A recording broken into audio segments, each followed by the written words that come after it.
stupid, and all it is one shot and an unreadable file that has no data in it.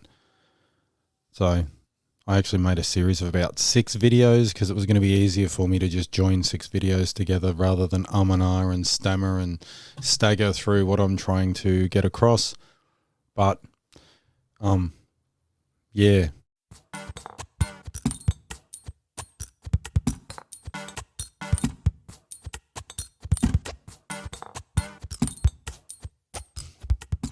So today's video is about comparisons and comparing yourself to others. It's something that we all struggle with on occasion, and sometimes you go, oh, my life's pretty shit, and somebody else will go, oh, but there's people starving in third world countries. Yes, there is, and their life is even suckier than mine, but that doesn't necessarily mean that I'm going to feel good about my life because somebody else's is worse. That doesn't really make any sense. Why appeal to the lowest common denominator? Why not appeal to the highest common denominator?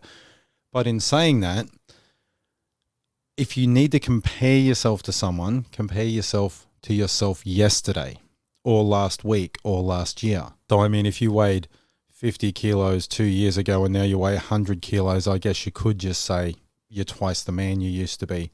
Hang on.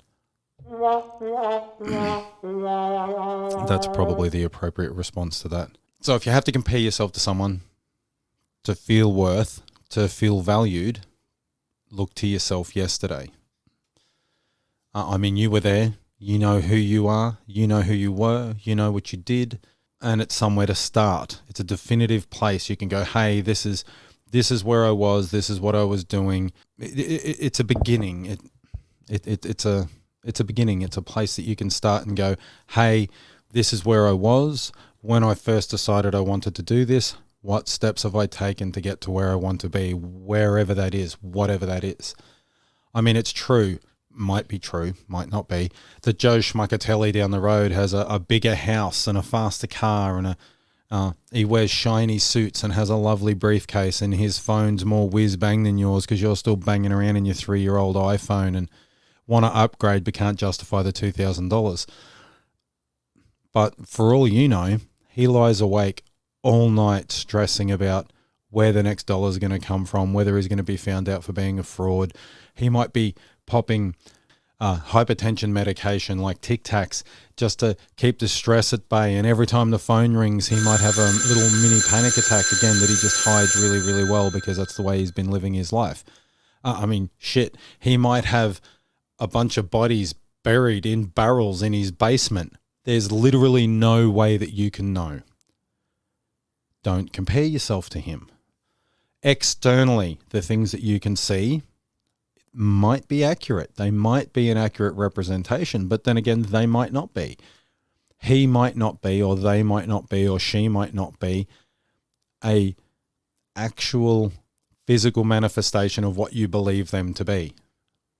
But you know where you were yesterday. You know who you were yesterday.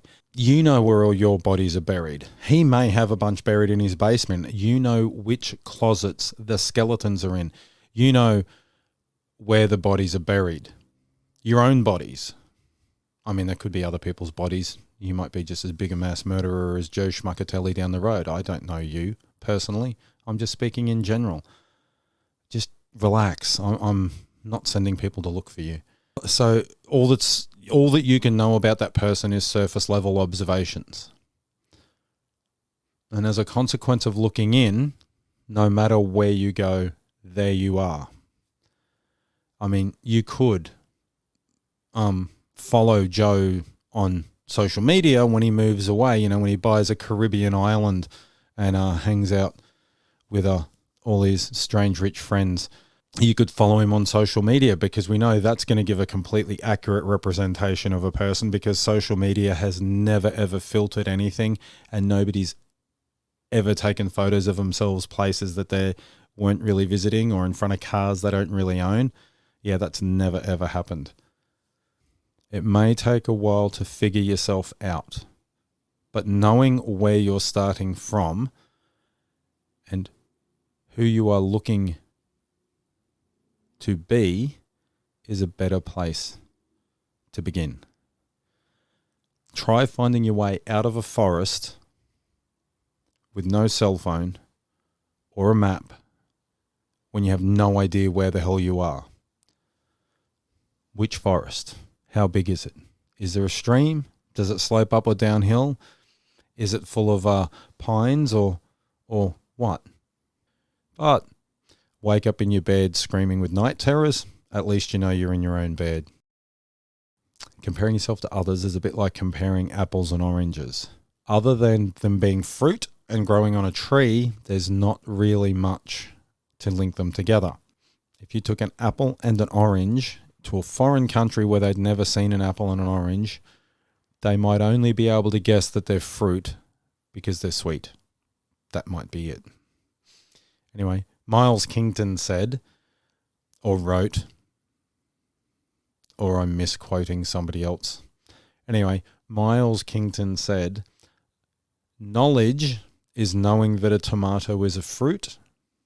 Wisdom is not putting it in a fruit salad. Okay, maybe I should have used tomatoes or dragon fruit or aubergine or something. As an example, seeing as I already knew I was going to make that quote, it just that's probably a fail.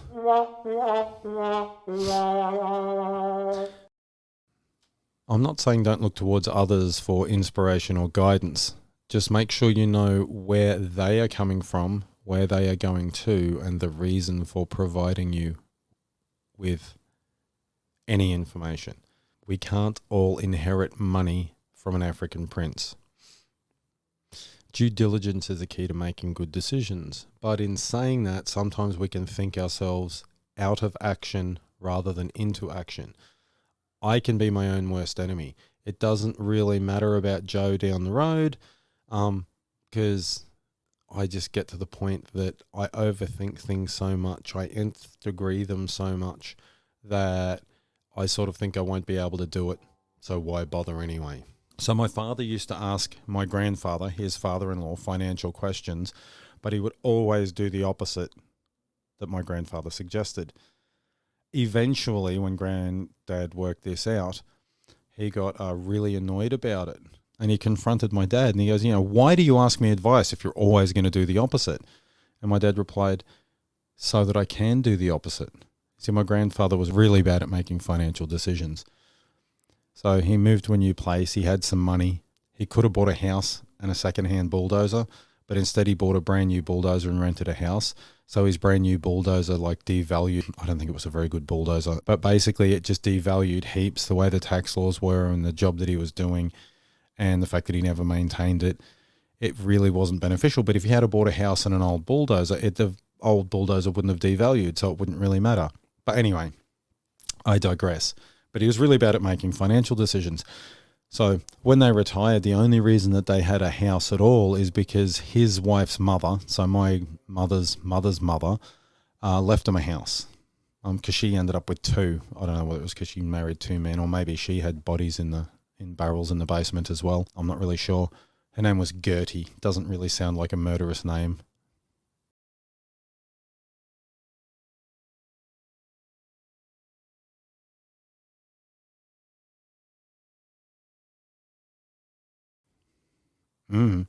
So Grandpa made really, really bad financial decisions. My father figured out that doing the opposite of what my grandfather was doing was probably a much better financial decision for him. So that's what he did. And he has owned a couple of blocks of units and a couple of resorts and things like that. I mean, his ex-wives got them all. Maybe he should have found someone to give him some better advice on women. But that's a completely different story. My dad's father-in-law, so my dad's wife's dad, or my mother's father, or my grandfather, but not my dad's dad. I'm not a genealogical expert,